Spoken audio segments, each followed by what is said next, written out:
This is giving me 5-star energy so far is such a win for me. I don't know, I'm not that invested in this. Oh, I don't love that.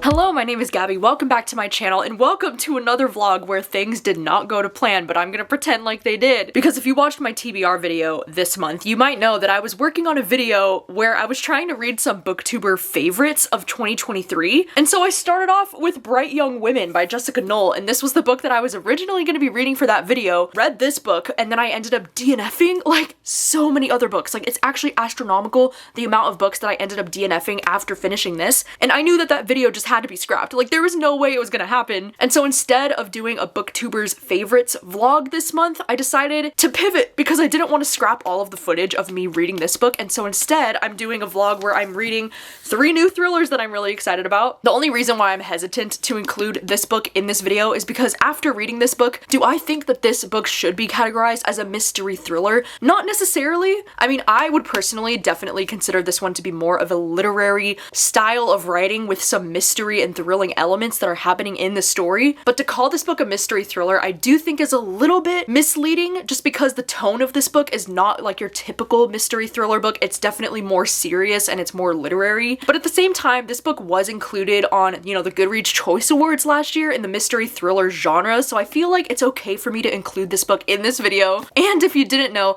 this book, Bright Young Women, is actually the January book club pick from my book club, The Book Troop, that I run here on YouTube, so I figured I might as well be vlogging my experience with this book while I'm reading it. So in this vlog, I'm going to read not only this book, but I'm also going to be reading 2 other books that I'm excited about. One of them is One of the Good Guys by Armanita Hall. This is a book that just came out in January that I've been really excited about because this is the same author as Our Kind of Cruelty, which is a book that I read a few years ago now, and I think I gave that one around 3 stars, but I really liked the idea of that book, and I really liked this author's writing. And in this book, all I knew about it going into it is that we're following this guy named Cole. He's leaving his life behind in London, and he's going to be moving to a small seaside cottage. He meets this new woman named Lenora in the new small town that he's moving to, and then these 2 young women vanish in the town. And that's all I really knew about this one. I had heard that this one also has some like feminist themes to it, of course, because it's called One of the Good Guys, which, like, right, I'm sure. So you'll see me read this one in this vlog thanks to my friend Brittany for gifting me this on my birthday. Like, the timing just worked out perfect. And then I also decided to pick up one of the arcs that I've been very excited about. This is The New Couple in 5B by Lisa Unger. This one is an ARC copy that I have. It doesn't go on sale till March 5th, but this is one that I've been incredibly excited about because this one takes place in New York City at a really creepy apartment building called the Windermere. The actual blurb on the back of this book says, if the Shining's Overlook Hotel were a luxury apartment building, it might resemble the Windermere. So, like, to compare this to the hotel in The Shining, like, I am very intrigued by this book. I also just, you know, I have a thing for books that take place in New York and like creepy apartment buildings. Those are definitely some of my favorite things in thrillers, so this is one that really appeals to me and my taste, so I decided I would read this one in this vlog as well. So yeah, these are the 3 books that I decided to read for this vlog, so let me send you back to about a week ago when I started with Bright Young Women.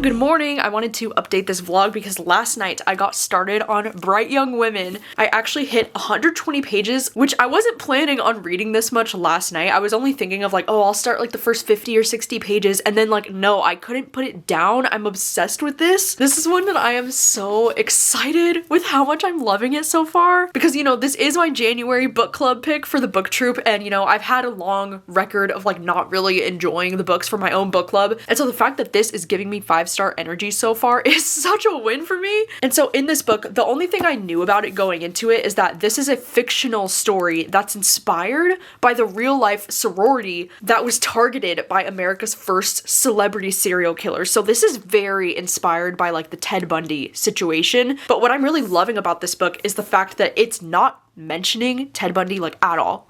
And I love that the name of the serial killer in this book, he's never named specifically, he's only called the defendant, which is something that I really like because it is not putting a spotlight on him at all in any way, shape, or form. I've heard too that this book is definitely more of a literary fiction style of writing, at least in compared to other thrillers. Like, it's not exactly the most thrilling thing, but it's more of a kind of like literary suspense and like a mystery. And I am just loving the writing so far. Like, I am eating this shit up. I actually cried in the first 50 pages. Like, it already made me emotional. There was a scene that just really moved me, and I feel already so connected to these characters. I really love that the way this story is told, because our main protagonist that we're following is this girl named Pamela, and she's actually the president at the sorority where this attack happened. And the book opens on just the most horrific, like awful scene of like the night of the attack, and she like wakes up in the middle of the night because she thinks that she hears a thump outside. And then when she goes downstairs, she's the only one who sees the guy that's like, you know, leaving the apartment. She sees the attacker, and so she's the only one that was like a witness who can like say that she saw him and like what he looked like, so the police are really interested in interviewing her. But like that first opening scene was so horrific because 4 of the women got attacked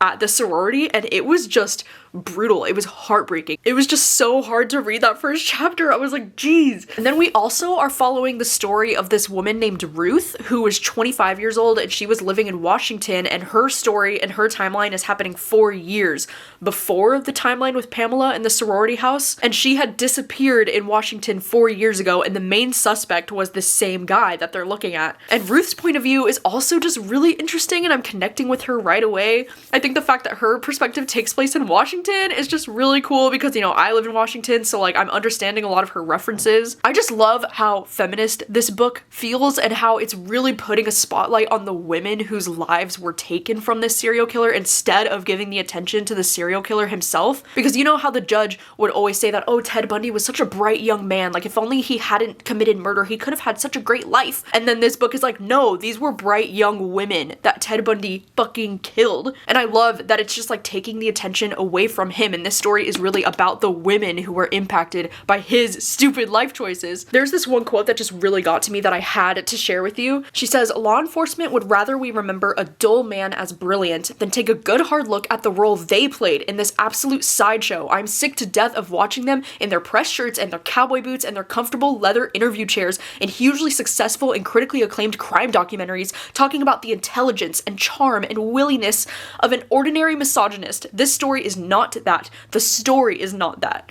Freaking period. Let's go." I love how she keeps pointing out the fact that he's not brilliant, he's not smart and charming, he's just a piece of shit. And so I'm loving that. I'm absolutely loving that about this. Like, it's already hitting me so hard, and I'm only at the very beginning. Like, how am I gonna survive this? I always heard people talking about how this book is comparable to Notes on an Execution, at least in the way that it really points out the women's lives and like the people who were impacted by a serial killer instead of the serial killer himself. And I can definitely see the similarities to Notes on an Execution, which is great because Notes on an Execution is like literally one of my favorite books of all time. And so I have really good feelings about this. Like, could this be a new all-time favorite book for me? Like, can you imagine? I'm just feeling great about it so far. So I'm gonna try to finish up this one today. I do have some plans for today that might interfere with me finishing this book.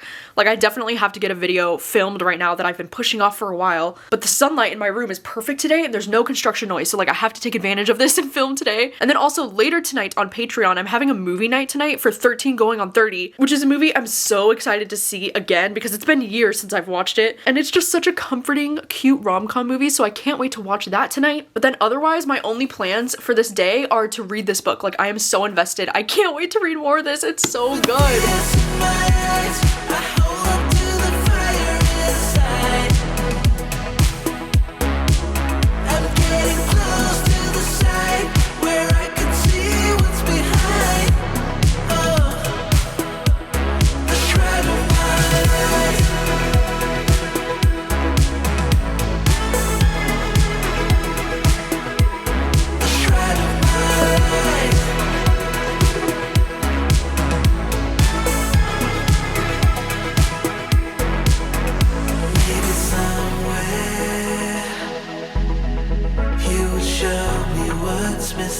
Hello, I wanted to film a quick update because it has been over 24 hours since the last time I updated this vlog. I thought I would have more time to read yesterday, but I didn't end up having any time because I was filming that video all afternoon, and then I actually did brave the cold and I went to the gym, which was really nice. I came back home and I edited that vlog, and then I had my movie night last night for 13 going on 30 with my Patreon, and it was so nice. It was so much fun to be able to watch that movie again, and it was just a really busy day, and so today I actually am doing reading sprints on my Patreon, so I've finally had the time to jump back in to Bright Young Women. And I've still been reading the book. I am now about 228 pages in. I'm a little bit more than halfway through now, and I am still absolutely loving this. Like, this is definitely giving me 5-star energy. I was even saying, like, I don't want to say anything too soon, but this might be my favorite booktube pick that I think that I've ever had. I just think this is going to be such a great discussion book with people. I think there are so many amazing, moving quotes in this book that are going to be so important to talk about. I just really appreciate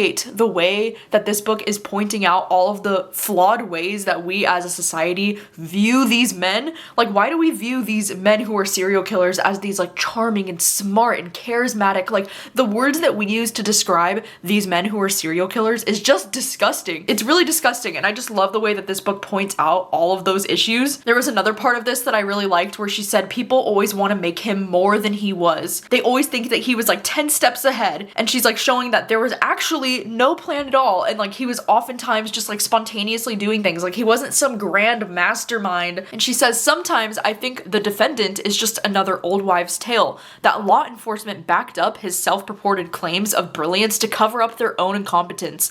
In interviews they gave the media and testimonies they made before the judge, and it all cemented from there, hardening into a generational truth passed down from mother to daughter. Consider this my own warning. The man was no diabolical genius. He was your run-of-the-mill incel whom I caught picking his nose in the courtroom more than once. It's just really crazy to me, you know, to think back on the language that people use to describe these men who are so awful, and like, they're serial killers and they're literally taking the lives of innocent women. And so I'm just really having a great time with this book. I think it's so beautifully written, but it's also really sad, and I have a feeling some of this ending is probably gonna make me cry again. But I also just love the way that the story's moving back and forth between the two perspectives, because we're following two female characters. You know, we're going back and forth between Pamela and Ruth in this story, and I love the way that it's written. I love going back and forth. I love that we're getting both perspectives, and I'm equally invested in both perspectives and both stories. So like, holy shit, I can't wait to see how the rest of this book goes. I know that it's gonna hurt me. Like, I have a feeling that this book is gonna absolutely ruin my life today, but like in the best way, you know, like in the way that I want a book to ruin my life. I want to be thinking about this. So anyways, I still have 35 minutes left of this current reading sprint that I'm doing. I'm gonna be reading as much of this as I can, and then I'm not too sure what we're doing for dinner later tonight. I think we might just be doing something simple like a mac and cheese with like hot dogs or something. I don't know, you know, it's a Sunday night. It's still freezing outside. My energy is like down to here, so it should be a very simple dinner tonight and a simple night overall. I'm gonna try to finish this book though before the end of the night.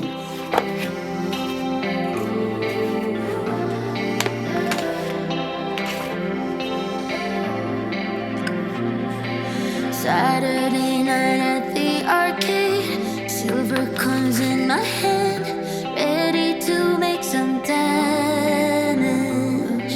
Saturday night at the arcade, silver coins in his hand, ready to make some damage.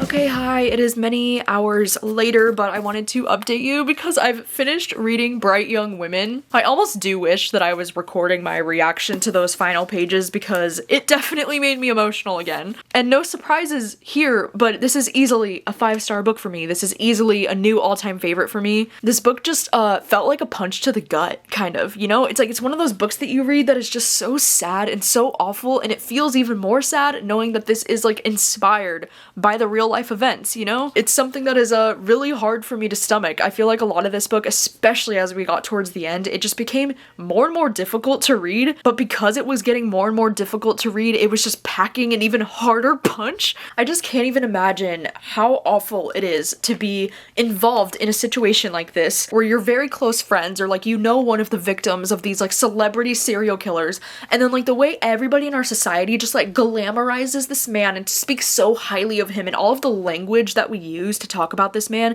is in such a positive light. Like, you could have been so great, partner, and the friendly words that are used to describe this man that is just so horrific and so awful, and the way that we just have all of these, like, you know, really popular documentaries made about this man, and all of these well-known actors like Zac Efron are going to be playing him in movies. It's like, I cannot even fucking imagine the amount of anger that I would feel. And like, I feel angry on behalf of all of these women. Like, are you fucking kidding me? I just hate the way that our society glamorizes these serial killers. It is absolutely disgusting. And I feel like this is the book that has pointed out how weird and awful that is more than anything that I've ever read. And there is a point in the book where you hear the direct quote, you know, that the judge said to this man when he said, "You are a bright young man." And he said, "You'd have made a good lawyer and I would have loved to have you practice in front of me, but you went another way, partner. Take care of yourself." He said, "I don't have any animosity and I want you to understand that." Like, why is he calling him partner? Why is he saying, "I don't have any animosity towards you"? Like, you were just a bright young man who did a bad thing. Like, no! It's completely ridiculous and so harmful the way that we speak about these men.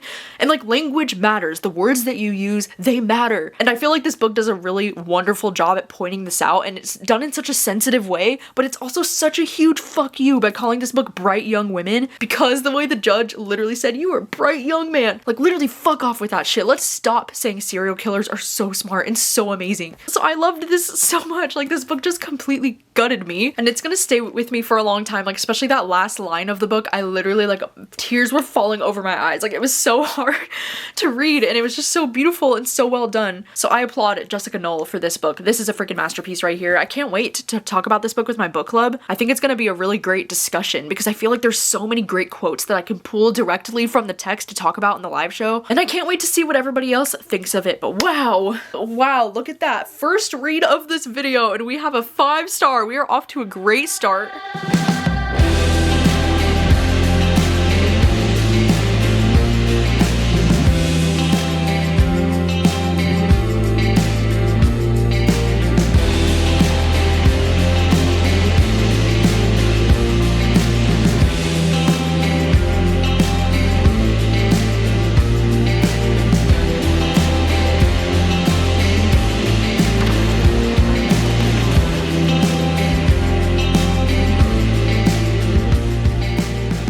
Okay, I thought I would film a quick update because I have started on One of the Good Guys, which is so exciting because Brittany actually just got me this book for my birthday. We just spent my birthday weekend in Seattle. It was so much fun. And while I was in Seattle, I got the opportunity to start reading this. It was perfect timing because I got the audiobook checked out from my library like the day that she gave this to me. So it was really just like the universe telling me that now is the time to read this. And this book has been really interesting so far.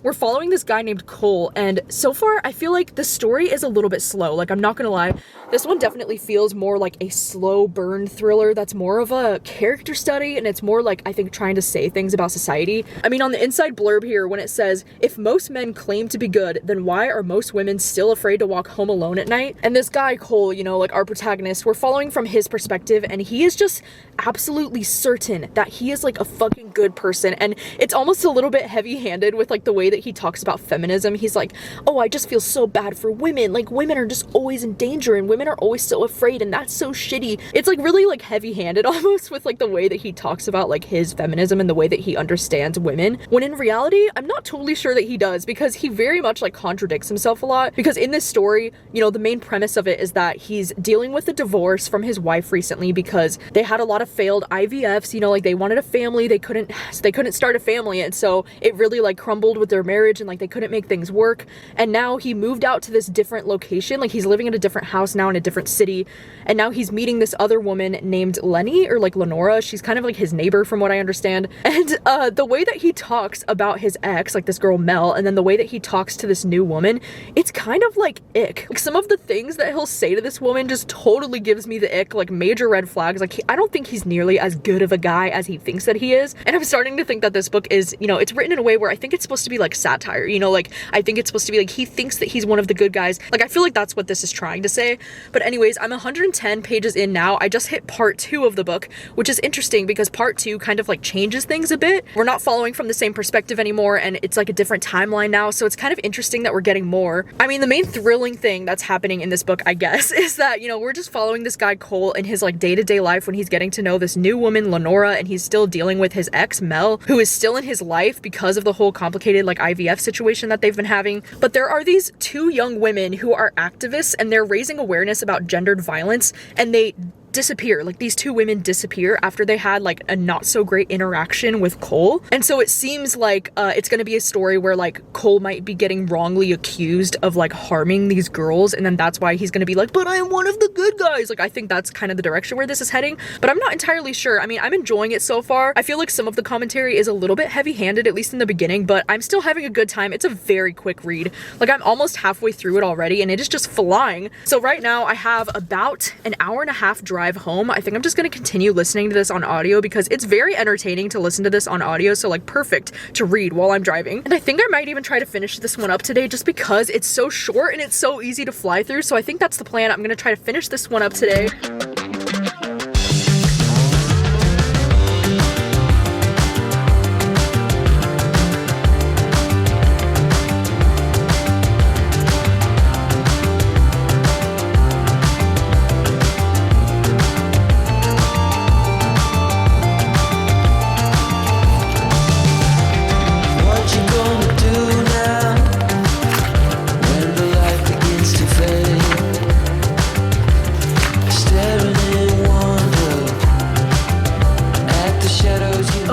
I am back home from the afternoon drive. I actually, by the time I made it back home, I had like less than an hour left of the audiobook, so I was just able to lay in bed, finish reading that last hour, and I just finished it, and I have very mixed thoughts about this. You know what really sucks with a book like this is that I don't disagree with like the message that this book is trying to send, and that's why it's frustrating that I didn't end up liking this very much. I think I'm probably gonna settle on like, I don't know, around like a 2.5 star, which is really annoying because, you know, in that first part of the book, I was really enjoying it. I was really captivated. I thought the characters were really well done, and I could see the commentary that this author was trying to make on, you know, the difference between the genders and the way that men and women are treated differently in society. I could see where it was going, and then part 2 came around, and I really did enjoy part 2, even though I found part 2 to be kind of sad and depressing, and I was kind of like, is this really a thriller, or is this just more of a character study and like a social commentary? And then by the time it hit part 3, I was just completely uninvested. Like I completely lost interest in the plot, especially because part 3, a lot of like Twitter posts and like Reddit threads and like news articles, and I mean the audiobook did sound pretty cool. Like I will give it that, because this has like a full cast audiobook. It has like a lot of sound effects. It makes it really engaging to listen to, but at the same time, like that third part of this book just got so boring and like repetitive, and it was just like hitting you over the head with the same message over and over and over again, and I was like, I get it, dude, I get it. And it just sucks that I have to rate this book so low, because I don't disagree with the message in this book, but it just feels so heavy-handed. Like I appreciate more subtlety with like when an author's trying to push a certain message or have some social commentary, and I don't know, I guess it's like the third part of this book that really bothers me the most, because like the first 2 parts of this book were interesting. I thought the characters were well done. I thought the conversations, like they were interesting. It pulled me in, and I appreciated what the author was trying to do with the social commentary in the first 2 parts. Like I would have given this book 4 stars if it had kept going with that direction, but I just really feel in that third part it just completely like lost track of the plot, and it just became such heavy social commentary that I feel like I really like lost touch with the characters, and like the writing was kind of different as well. I don't know, it just really sucks because I had high hopes for this one, and I thought this could have been such a hard-hitting, you know, like great social commentary thriller that I could recommend widely, but I just wasn't the biggest fan of this, and that is truly unfortunate. I remember when I read this author's other book, Our Kind of Cruelty, I think I kind of felt the same way about it, or I think I remember giving that one around 3 stars. It's like this author writes such compelling thrillers, but then usually by the end of it, I'm left feeling a little bit underwhelmed, and I don't know why. It's just, there's something about the writing, I just didn't click with that last part of this book, and it just really let me down.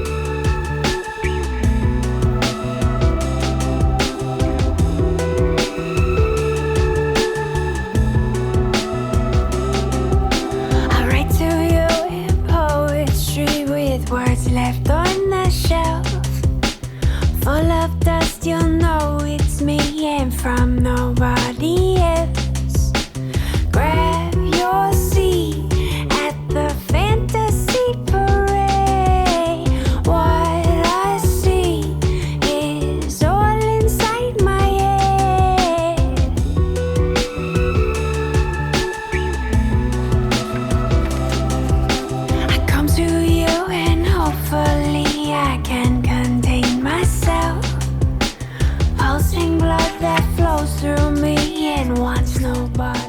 Hello. It is after 11 o'clock at night, but I thought I would take a second to update this vlog because I have started reading The New Couple in 5B.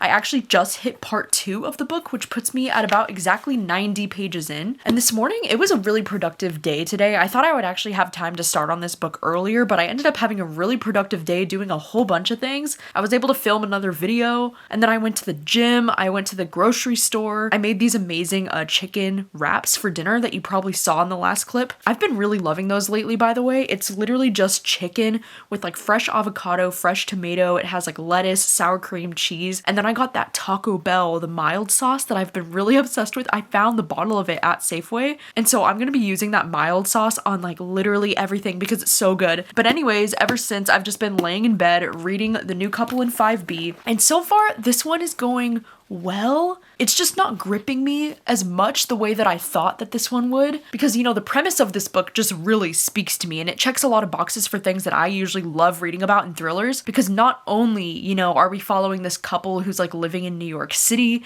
and they find out right at the beginning of this book that they're going to be inheriting this super fancy apartment in this really nice apartment building called the Windermere, but like this building in New York has been known to have this like history. Like a lot of people say that the building is cursed because there were like these suicides and like suspicious deaths that happened at this building, and a lot of people say that it's haunted, and it's definitely delivering on those vibes so far. I mean, I love the fact that we are following a protagonist who's a writer. Our main protagonist, Rosie, she is currently working on her next book, and so I love the fact that she's a writer. And then it's also really cool because her husband, this guy Chad, he's an actor in New York, so I really love the fact that we're following a writer and an actor. I think the creepy vibes are delivering so far. I mean, right at the beginning of this book, we just have a scene where they find out, you know, that they're going to be inheriting this apartment because they didn't think that they were going to get it, because this apartment originally belonged to Chad's uncle who they were looking after. So it's like, it's kind of confusing because I guess that they were, or they have been staying at this apartment taking care of his sick uncle, and so his uncle just passed away. So like in the uncle's will, he actually left them the apartment, which they weren't originally expecting, I guess. So it's kind of confusing because like they're giving them a tour of this apartment and being like, aren't you guys so excited to live here? When I'm like, haven't they actually already been living there because they've been taking care of the sick uncle? Like, I don't understand if they've just been taking care of him but they haven't been living there. Like, I don't really know what that situation is. I'm really curious to see where this goes because I definitely have a few predictions, and I'm gonna be sad if it ends up being very predictable because I feel like I've read a lot of thrillers that have a setup like this. I thought it was really random though because we only got one chapter that was from another character's point of view named Willa, and it was in the 1960s, but out of that entire first part of the book, there was only one chapter that had a flashback that was in the 1960s, but then the first chapter in part 2, it looks like we're following Willa's character again in the 1960s. So I guess I'm curious to see how this perspective from the past ends up impacting like the story that's currently happening in the present chapters. I'm not gonna lie, I'm not super invested in the chapters that are taking place in the 1960s, at least not yet. Like, we've only had one of them, but I was kind of like, I don't know, I'm not that invested in this. And then with this book, I don't know, I'm not as obsessed with it right off the bat as I was expecting to be. Like, there's just something about this book that feels like it's lacking a little bit, but I can't put my finger on what it is about the writing that I'm just not 100% clicking with. But I am planning on reading more of this one tomorrow. I mean, maybe I'll try to finish it tomorrow. I don't know. This one is on the lengthier side. It's about 375 pages.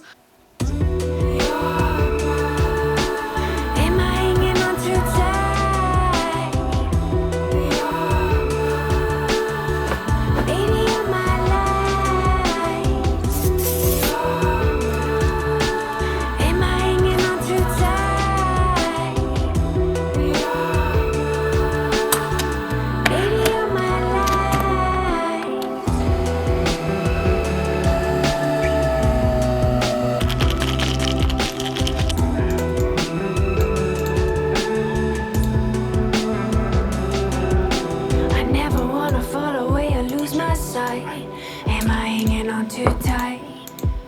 For me, it's just the thought of you that sets it right. Baby, you're my light. I never wanna fall away or lose my sight. Am I hanging on too tight? For me, it's just the thought of you that sets it right. Okay, hi, it is the next night. Somehow an entire day has just slipped away from me again. I actually ended up having such a busy day today. I was able to edit the video that I filmed yesterday. I edited the entire thing today. I was making the thumbnail. I also ended up having the troop talk this afternoon with my sister, which is like a Patreon live show that I've been doing now on Patreon for the last few months, where it's just like me and Rachel chatting for about an hour and a half and just hanging out. So we had that today, and then I also had the exciting news with my Trova trip. I finally got my Trova trip confirmed this afternoon because I needed to hit a minimum of 12 travelers in order for my trip to get confirmed, and that happened tonight, which was very exciting. And then I was doing the calls with Trova trip to confirm everything. All of the emails went out. It was just such a great night. If you are still thinking about joining the Italy trip, I do still have 12 spots available for the trip because there's 24 spots total. So at this point in time, the trip is halfway on the way to selling out right now, which is just really great. I'm so excited. Like the fact that Italy is going to be happening in October.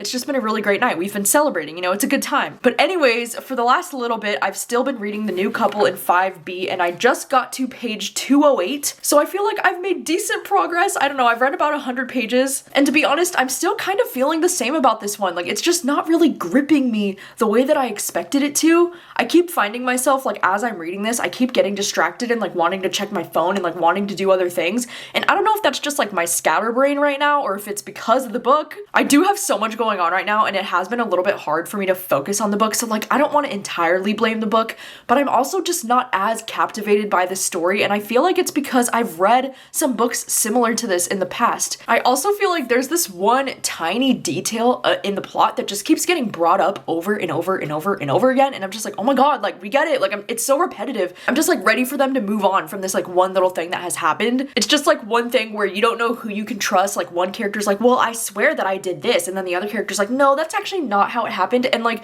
it's just annoying. It's like, okay, we'll move on. There's also these chapters that are in between, you know, that take place in the 1960s. And I don't know how I feel about those, because sometimes I find the chapters to be kind of intriguing and I'm like, ooh, like, what's going on here? And then at other times I'm kind of like, what's the reason for this? Like, is it all gonna connect in some kind of interesting way? Like, I don't really know. You know, it's wild because I still have about, I don't know, like 160-ish pages left of this book. And at this point, I really feel like this could go many ways. I could see myself giving this 2 stars, I could see myself giving this 3 stars, or even 4 stars depending on what ends up happening in these last 100 pages. I know for sure that it's probably not going to be a 5-star for me just because of how kind of bored I've been feeling throughout the story so far. It's like I'm intrigued enough to finish it, like I do want to finish it and see, you know, where the story goes, but I'm just not really connecting with these characters as much as I was hoping to. And there's just a few things in the writing that I'm finding to be a little bit repetitive and a little bit annoying. I'm also finding the 2 timelines, you know, like the present day timeline and the timeline that's in the 1960s, I'm finding them to be a little bit similar at times, and then it's confusing my brain when I'm reading it. I have to keep reminding myself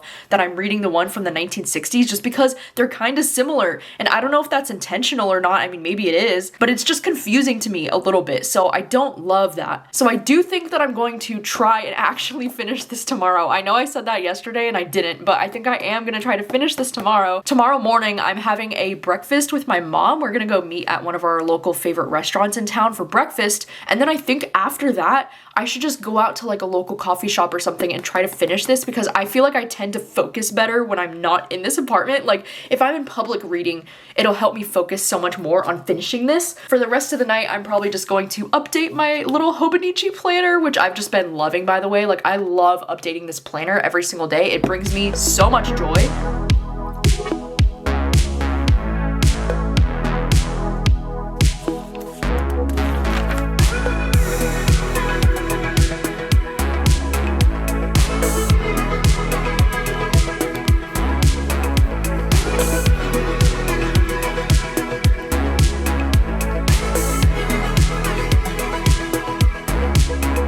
Baby, don't stop.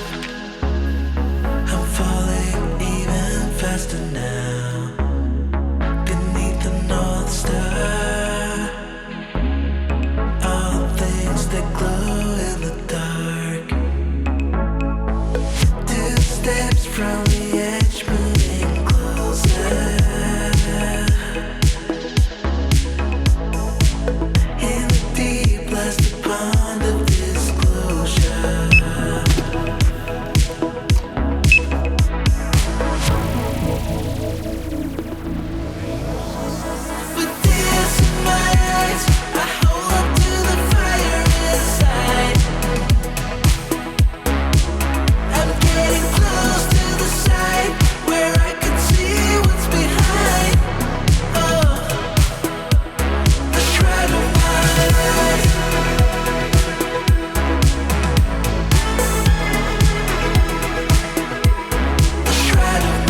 it is the next afternoon and I had a really great morning. I got breakfast with my mom, which was really nice, and then I just decided to come down to one of our local coffee shops here to finish The New Couple in 5B, which I just finished. It's wild, you know, because I had about like 150-ish pages left and I was sitting there reading and I was having so much trouble like focusing on this book.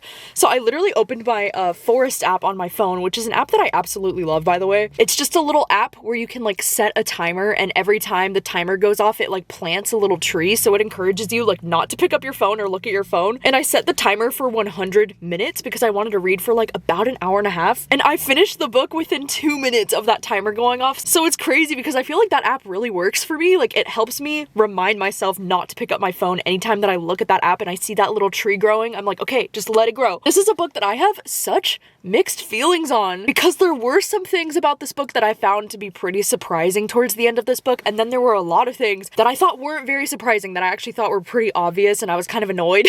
You know, as I mentioned last night, I was like, this could really go either way depending on how the rest of this book goes. And while I was sitting there reading it in the coffee shop, I was like, oh my god, is this gonna be 2 stars? Like, I'm literally so bored. This book is a little bit too long for what it is. You know, it's about 370 pages. I don't think it needed to be that long, especially because there's a lot of moments in the middle of this book that just start to drag. It's really like the police just like questioning this couple over and over again, and then being like, I'm not gonna say anything without my lawyer, and like, you need a warrant, and like, it's just like so back and forth, and like, I just didn't need all of that. Like, they definitely could have cut down on some of those scenes in this book. But it's so funny because there was something about, you know, because I mentioned there's this chapter that's taking place in the past in the 1960s, and I was like, how the heck is this gonna connect to the present day chapters? And like, looking back, I feel like an idiot. Like, I feel like that twist was pretty obvious, but I was kind of surprised by it. Like, for some reason, I didn't see it coming. So that was a twist that I actually really liked. And the chapters that were in the past definitely got a little bit more interesting as we got later into the book, because at the beginning, like, I could not care less about what was going on in those 1960 chapters, but later on it connected to the present day in an interesting way, and I was actually kind of surprised by one of those twists. But then there were also like some things revealed at the end, and like the villainous character, like their motive behind why they did the things they did, like, I'm sorry, that is so weak. I just don't buy it. And so like, I'm a little bit frustrated that like that's the whole thing behind this book. Like, I really thought there was something more going on. Like, I had all of these different theories, and it's like I was wrong about some of my theories, but I also think my theories might have been a little bit more interesting than what actually happened. So it's like, I'm just so torn how I feel about this. I think at the end of the day, it's probably gonna get a 3-star from me. Like, it was fine. It's not terrible. Would I recommend this? I mean, maybe. It just sucks because I'm not gonna like highly recommend this book because there are so many other creepy New York apartment buildings that I would recommend over this one. Like, I would definitely recommend Lock Every Door by Riley Sager over this one, or Nestlings by Nat Cassidy are 2 books that I've read that I really freaking love that have similar tropes to what's going on in here. But I don't know, I just really feel like this book was missing something. You know, like the writing was just okay, the characters were okay, I just never really connected and got invested with it the way that I was hoping I would. I feel like this book has a lot of good ideas, but it just kind of felt disconnected. Like, I don't know how to explain it. I wanted to love this one so badly. Like, you have no idea. I wanted to give this 5 stars. I wanted to be obsessed with this, with that premise. Like, I just had such high hopes. I'm also, by the way, I'm kind of glad that this one didn't end up being a BookTube pick because recently on my Patreon, I actually posted the voting for the April BookTube pick, and I actually included One of the Good Guys, which is the book that I read earlier in this video. That was an option for April, and then this was another option for April, Murder Road by Simone St. James. Like, that is going to be our April BookTube book club pick, and that's the one that my Patreon voted for. And honestly, I'm kind of glad. I'm so glad that my Patreon ended up voting for that one, because as soon as I saw that one was winning the poll by like a lot, I decided, okay, well, I'm gonna read these other 2 in this vlog then and see how it goes. And because One of the Good Guys, I think I mentioned I'm giving that one like a 2.5 star, and then this one's like a 3 star. This one was definitely more enjoyable for me than One of the Good Guys, but even still, I'm really glad that neither of these books ended up being a BookTube pick, because they would have been just very meh and forgettable for me. And I don't think this is the kind of book that really promotes a lot of discussion. Like, I don't know, it wouldn't be the worst thing for the book club, but I'm also glad that it didn't end up happening. So yeah, I mean, I am very excited to read Murder Road for the BookTube in April. I think that's gonna be a fun time. I mean, I'm glad I was able to, you know, turn this vlog into a thriller reading vlog, and even though Bright Young Women, I wouldn't necessarily consider that like the most mystery thriller book, but it definitely falls into the like literary mystery genre for sure. And I think that was like a huge success for me. So I'm really glad that this vlog went as well as it did. I mean, I had a 5-star. I found a new all-time favorite, so I'm very happy with that. So you'll have to let me know if you've read any of the 3 books that I read for this vlog. I would love to know your thoughts on them if you have any, or if you're planning to read any of these books soon when they publish. And thank you so much for watching and for hanging out. As always, I should have my January wrap-up should be the next thing that you're going to be seeing, hopefully within the next couple of days. Down in the description, I will leave the link for the booktube live show that we will be having for Bright Young Women. It will already have happened by the time that you're seeing this vlog, so I'll have that link down below if you missed it. And once again, I just have to mention it one more time, my Trova trip to Italy. All the early bird spots are currently sold out on my Trova trip, but I still do have some spots available. So if you're thinking about booking the Trova trip to Italy, I will have that link down below as well. That has all of the information with the full itinerary, all of the activities we're going to be doing. I'm so excited. Oh my gosh, we have the group chat going on Instagram for this Italy trip, and everybody's just so sweet and so excited, and we're coming up with all kinds of ideas for things that we can do together on this trip. And we might do a little buddy read for a book that takes place in Italy like before the trip, and then discuss it during the trip. I don't know, it's gonna be so much fun. Like, I literally can't wait, and I'm so excited, and I hope you can join us because I only have a few spots left on the trip. So if you're thinking about booking, I'll have that link down below. Thank you so much for watching as always, and I'll see you very soon with another video. Bye.